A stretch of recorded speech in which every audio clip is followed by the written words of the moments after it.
안녕하세요, 일렉트로캠입니다. 오늘은 아이폰 14 프로 맥스로 제가 업그레이드한 이야기와 당연히 테슬라 주식 및 센서들의 이야기를 해볼까 합니다. 일단 제가 오늘 폰을 업그레이드 했습니다. 그냥 주문을 넣었는데 반경 한 3-40마일 내에 있는 매장을 알려주더라고요. 또 저번에 얘기했듯이. 근데 또 우연찮게 또 맞아가지고 배달은 당연히 딜리버리는 한 달이라서 가서 픽업하겠다고 해서 당일 픽업을 했습니다. 잠깐 써본 경험은 최고입니다. 제 입장에서, 그러니까 제 상황에서는 무조건 업그레이드를 했어야 되고, 사람 눈이 너무 간사한 게 Always on Display AOD도 너무 좋고, 더 부드러워졌습니다. 12 프로 맥스도 너무 부드러운데 안드로이드 폰에 비하면 뺨 때릴 정도로, 비교 안 될 정도로 부드러운데 그거보다 더 부드럽더라고요. 향상된 AP의 성능을 제대로 느낄 수 있었고, 카메라가 장난이 아닙니다. 저는 무조건 강력 추천하고 싶습니다. 물론 주광에서는 차이가 12 프로 맥스 대비해서 이렇게 느끼질 못했는데, 여기 보시면 센서가 지금 얼마나 커졌는지를 알려주는 이 센서 사이즈 표를 갖고 왔는데, 12 프로의 메인 카메라 센서 사이즈가 지금 14 프로 맥스의 울트라 와이드 센서입니다. 제가 왜 이렇게 화질에 조금 이렇게 집착하게 됐냐면, 제가 항상 이렇게 퇴근하고 밤에 FSD 베타 영상을 밤에 촬영하다 보니까 이 밤의 저조도가 화질이 너무 안 좋더라고요. 역시 스마트폰의 한계를 못 벗어나는구나. 아무리 AP가 좋아도 안 된다 생각을 했는데, 지금 대충 써본 결과는 너무 깜놀할 정도로 지금 12 프로에는 메인 센서가 울트라 센서 와이드 센서 쪽으로 옮겨왔기 때문에 화질의 엄청난 향상, 그러니까 애플이 강조하는 저조도에선 2배, 3배 좋아졌다라는 거를 좀 더 제가 유튜브 영상을 조만간 올리겠지만, 그냥 제가 대충 그냥 화면상으로 막눈으로 봐도 이거는 비교가 장난이 아니더라고요. 그리고 메인 센서는 이제 거의 1인치에 가깝게 왔습니다. 1/1.28이거든요. 지금 13 프로 대비해서 13에서도 1/1.7이었거든요. 제가 12 프로 맥스를 썼던 이유가 이 센서 사이즈인데, 13 오면서 사람들이 이 센서 사이즈가 좀 더 13에서, 그러니까 애플답지 않게 한번 센서를 업그레이드하면 몇 년은 우려먹을 줄 알았는데, 한 해마다 이거를 업그레이드 했고, 14에서 더 업그레이드해서 메인은 당연히 밤에는 엄청 좋겠지만, 지금 울트라 와이드 쪽, 제가 FS 베타를 주로 쓰는 그 센서는 13이나 12나 차이가 없습니다. 그래서 그걸 느끼기가 어렵기 때문에 제가 그때 업그레이드 안 했고, 물론 그것보다는 사실 폰을 업그레이드 하면은 물론 애플은 영혼의 백업이 있죠. 완전히 폰을 복사해서 넘겨버리는 방법이 있는데, 그렇게 하더라도 제 보안상 제 일 자체가 기술적인 게 많이 걸려서 보안상 2중 3중으로 걸쳐져 있어서 그거를 셋업하기가 너무 귀찮아서 사실 폰을 매년 바꾸는 거는 시간 낭비라는 생각도 들어서 그냥 건너뛰게 됐는데, 이번에도 한 가지 웃긴 사연을 얘기하냐면, 테슬라는 사실상 휴대폰이 차키입니다. 대부분 다 그렇게 쓰실 거로 아시는데요. 제가요 바보같이 폰을 트레이드인 하면서 물리키를 안 갖고 갔습니다. 그냥 아무렇지 않게 폰을 그 자리에서 그냥 매장 가서 넘겨줘 버리고 폰을 갖고 나오고, 차문이 왜 안 열리지라고 조금 생각하다가 앞불싸 그래서 좀 똥개 훈련을 좀 했습니다. 어떻게 해서 차문을 열긴 했는데 고생해서 쉽진 않았지만, 폰에 너무 의존하다 보니까 정말 바보 같죠. 제가 참 오늘 한심하다는 생각이 들었습니다. 차 앞에서 왜 차문이 안 열리는지, 폰을 바꿨으니 당연히 안 열리죠. 백업을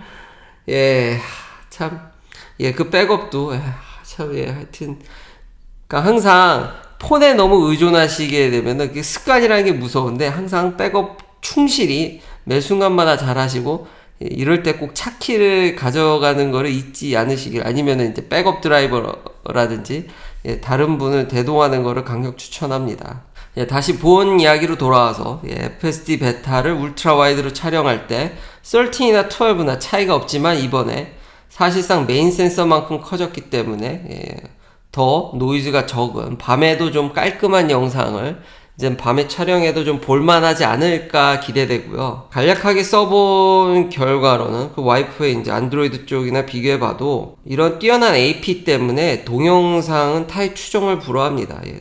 스마트폰에서 동영상 촬영은 아이폰이 그냥 압살입니다. 짱이고요. 근데 사진을 주로 찍으신다. 사진에서는 차이를 잘 모르겠습니다. 근데 이번에 저조도가 엄청 향상되는데 사실 뭐 안드로이드의 센서 사이즈도 특히 중국 제품들의 센서 사이즈도 어마무시하기 때문에 사진에서는 아이폰이나 이 안드로이드나 뭐 크게 차이를 느끼기는 어려울 것 같습니다. 그렇지만 제 용도에 있어서는 업그레이드를 진작에 그냥 저도 예약해서 받을 거리라는 후회를 좀 하고 있습니다. 자, 이제 테슬라 이야기입니다. 오늘 주식 얘기를 좀 하려는 이유가요. 2% 정도 올랐죠. 보통 저는 5% 이상 오르거나 5% 이하로, 그러니까 5% 이상 내리지 않으면 얘기를 하지 않는데 오늘 히스토리컬 원데이 턴어라운드를 기록했기 때문에 테슬라 주식 근데 테슬라 주식은 워낙 변동성이 너무 커서 이거 히스토리컬이라고 할 수 있을지 모르겠지만 다우는 히스토리컬 원데이 턴어라운드를 했기 때문에 그래서 가져왔습니다. 저는 천당과 지옥과 천당이죠. 지옥으로 시작해서 천당으로 끝났으니까. 이렇듯 참 주식시장을 알긴 참 어려운 것 같습니다. 블룸버그도 오늘 하루 동안 스윙을 5%나 했다라는 거에 매우 중점을 두면서 기사를 냈는데, 이러면서 꼭 쓰는 게, 그 디렉션을, 예측하는 거는, almost near impossible이라고 항상 전문가들도 오늘 예측이 불허했다. 그러니까 프로페셔널 트레이더들도 엄청 바빴고 이거는 정신이 없었고 알기 어렵다라는 점. 그러니까 다시 한번 일반 개인에 있어서는 저는 그래서 장기 투자가 확률적으로 높지 않나라는 생각을 다시 한번 피력합니다. 프로페셔널한 트레이더도 오늘은 너무너무 힘들었다. 이유가 CPI가 물가가 안 잡히죠. 개판이죠. 그래서 당연히 최악으로 긴축을 더 할 테니까.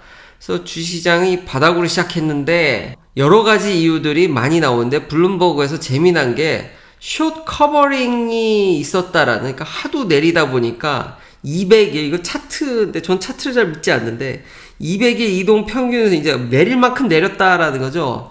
그러면서 숏 커버링도 얘기가 나와서 그런 부분이 재밌어서 공식적으로 이런 블룸버그에서도 숏 커버링을 지수에 있어서 얘기하는 경우가 거의 없는데 그런 얘기를 해서 가져왔고요. 지표상으로는 실업수당 청구한 게 좀 올라서 이게 웃기죠. 실업수당을 더 청구하면 긴축을 덜 할 거니까 주식이 오른다. 참 기적의 선반영인데 그런 이야기들도 다 나와 있긴 합니다. 근데 요런 부분이 신기해서 그래도 바닥이라는 여론도 좀 있는 걸 보면서 숏 커버링이 나온다라는 게 신기해서 가져와 봤습니다. 근데 절대로 예측은 제가 봤을 때 일반인들은 불가능하다고 생각을 합니다. 그리고 현재 이런 economic problem, 현재 이런 경제 위기, 이런 한치 앞을 못 보는 상황에서 캐시우드가 테슬라가 답이다라는 얘기를 했습니다. 이분은 굉장히 극단적이죠. 굉장히 급진적이고, 전에도 얘기했듯이 가스퍼카는 5년이나 늦어도 10년이면 캘리포니아는 가능한데 10년도 저는 빠르다고 보는데, 이분같이 되면은 뭐 테슬라는 뭐 그냥 천정부지로 더 앞으로 지금도 엄청 싼 거죠.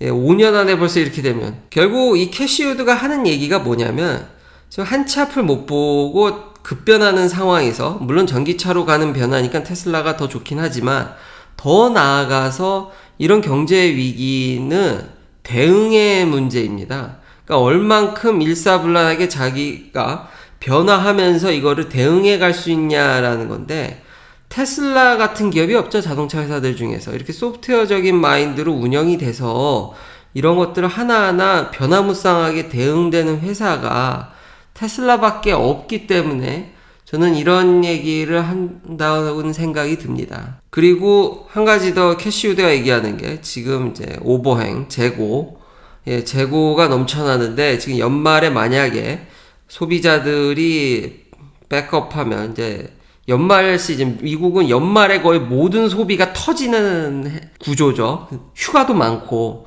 땡스부터 해서 크리스마스까지 이어지는 정말 소비가 터지는 이 시즌에 소비자들이 더 하지 않으면은 아마 경기가 더 급속도로 얼어버릴 거라고 얘기를 하면 또 기적의 선반영을 하면 그만큼 금리를 못 올리지 않을까라는 생각도 드는데 가봐야 아는 얘기죠. 다시 한번 한치 앞을 보긴 되게 어렵다. 그리고 금리를 일단은 거의 높은 확률로 엄청나게 지금 물론 CPI 지수도 샅샅이 뜯어보면 저도 그 진로를 좀 열심히 보거든요. 그 진로에 한번 빠지면은 헤어나오질 못하는데 그 집 보는 게 그렇게 재밌더라고요. 근데 확실히 이게 내려가는 게 느껴지고 있기 때문에 지금 CPI는 약간 후행이죠. 좀 뒤늦게 반영이 되는데 진로에 보면은 뭐 이미 많이 내려가고 있기 때문에 다음에는 CPI가 잡히지 않을까 싶은데 이런저런 그냥 넋두리였고요.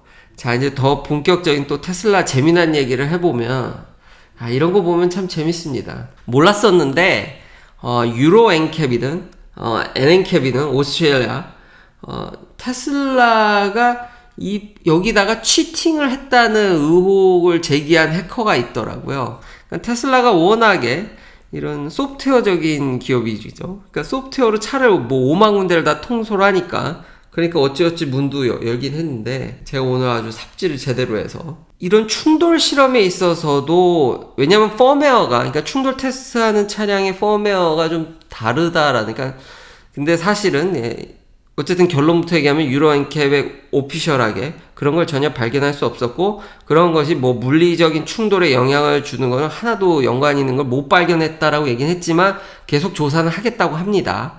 근데 그런 의혹이 제기됐었더라고요. 그러니까 선례가 폭스바겐의 디젤 게이트죠. 연비 검사를 할 때 소프트웨어적으로 조작한 흔적이 여기서도 이런 의혹이 너무 잘나도 이런 거를 또 하는구나. 참 신기했습니다. 몰랐는데 이런 의혹이 있었지만 공식적으로 그런 걸 찾을 수 없었다. 그리고 엔캡이든 유로 엔캡이든 테슬라가 하이스코어를 받은 거는 다시 한번 리마인드를 해드리고 싶습니다. 굉장히 안전한 차다. 그리고 치팅 같은 건 아직까지 없었고 물리적인 충돌에서도 치팅을 의심한다 소프트웨어적으로 놀라웠습니다. 물론 과거에 그런 선례가 있지만 여기까지 의심을 한다 그게 신기해서 신기한 거 위주로 저는 항상 가져옵니다. 자, 이걸로 먼로 팀에서 울트라소닉 센서를 없앴을 시에 테슬라가 얼마나 이득을 볼지에 대해서 정밀하게 계산했고 우려도 제기를 했습니다. 그 부분이 참 재밌어서 이렇게 가져왔습니다. 실제로 제가 언급했던 이런 하니스까지 정확히도 언급을 하더라고요. 근데 이게 생각보다 돈이 안 들어가서 제가 하니스는 또 오히려 노동비가 많이 들 줄 알았는데 그 인스톨레이션이 합쳐서 $8밖에 안 됩니다. 한 개당. 이렇게 돼 있는데 빨간색은 이게 페인트 칠 이게 빨간색 범퍼여서 뒤가 참 심플하다는 이것도 심플한데 이것마저도 없애겠다라는 테슬라가 참 대단한 데다가 확실히 전문가들답게 히트 스택 브래킷이라든지 하니스 종류도 여러 가지 그 와이어링 커넥터 하는 것부터 해서 인테그레 서킷 요런 거까지 그러니까 캔에다가 이걸 다 이렇게 종합하는 그 컨트롤 하는 것까지 서킷까지 그 비용까지 계산하는 걸 보면서 정말 샅샅이 분해하는구나 이 팀은 그런 부분이 참 놀라웠고요. 그리고 토탈 한 $114 정도 한 대당 뭐 비싸면 비싸고 적으면 적을 수도 있는데 테슬라는 지금 100만 대씩 파니까 이러면은 $100 million 최소 100만 대당 그러면 지금 환율로 뭐 거의 1,500억에 육박하는 거죠. 1,400억? 1,500억에 육박하는 돈을 아낄 수 있습니다. 그리고 100만 대가 넘어가게 되고 200만 대를 내년에 바라보니까 그러면은 거의 2,800억 3,000억에 육박하는 돈을 아낄 수 있기 때문에 굉장히 큰 거죠. 이거는 굉장히 크기 때문에 테슬라가 이거는 대규모로 가니면 이래서 자동차 회사들이 꼴랑 몇천원 몇만원인 부품도 거기는 뭐 더 많이 생산하지 않습니까? 수백만 대로 생산하니까 그래서 말도 안 되는 그걸 아끼자고 해서 나중에 말도 안 되는 리콜을 당하는데 이게 규모의 경제로 가니까 이게 장난이 아니구나 세이브되는 돈이 이런 걸 느낄 수 있었습니다. 이런 자세하게 분해하는 것 때문에 어느 정도 아끼는지 알 수 있었고 카메라로 지금 다 하겠다는 건데 카메라로 일단 에리어가 다 커버가 됩니다. 울트라소닉이 요 정도인데 12개로. 근데 카메라로 일단 되긴 하는데 우려가 뭐냐면 여기를 못 본다라는 거죠. 이런데. 그러니까 요 정도를 못 보는데 이걸 어떻게 하겠냐라는 겁니다. 이걸 발표하신 분도 사실은 근데 테슬라의 엄청난 소프트웨어 위력을 자기는 거기까지는 전문가가 아니기 때문에 가늠이 못하기 때문에 미리 본다라든지 어떤 알고리즘으로 이거를 해결을 하겠지만 이걸 어떻게 해결할지 자기는 궁금하다고 이제 언급을 하긴 했습니다. 그러니까 요 부분, 여기 저도 여기를 어떻게 할지 일단 보이기에는 면적들이 다 이렇게 되지만 예를 들면 그 파킹 블럭, 파킹을 막기 위한 블럭이라든지 조그만한 미국에는 그런 블럭들이 있습니다. 그래서 그거를 못 보고 가다가 휠을 긁는다라든지 범퍼 긁는 사례들이 종종 볼 수 있는데 그런 게 있어야 되지 않겠냐. 그리고 또 한 가지 그래도 해결책으로 하나의 가설로 얘기한 게 삼성이 나오거든요. 삼성. 테슬라가 지금 120만 센서를 쓰는데 화소 보고 이거 우습게 보면 안 됩니다. 이 픽셀 사이즈가 커서 저조도의 화질이 꽤 괜찮은 편입니다. 근데 이걸 500만 화소짜리 카메라를 삼성하고 계약을 했거든요. 그래서 이거를 새로 나올 아마 사이버 트럭쯤 되지 않을까. 근데 당장은 아니니까 이게 2023년 그쯤 예상돼 있으니까 그때 500메가픽셀짜리 카메라를 업그레이드를 지금 시도를 하고 있는데 그러면은 이거를 어떻게 그 많은 데이터량이 더 느니까 이거를 계산할 수 있는 건지. 근데 어떠한 아직은 이분은 이 물리적인 이런 분해하는 전문가이기 때문에 이건 모르겠으나 여튼 요런 걸 어떻게 해결할지도 참 궁금하긴 합니다. 제대로 분해를 했다. 그리고 전문가들답게 이런 부분은 다시 한번 생각해 볼 필요가 있지 않나라는 생각이 듭니다. 긴 영상 시청해주셔서 감사합니다. 내일도 테슬라 관련 이야기들로 찾아뵙겠습니다.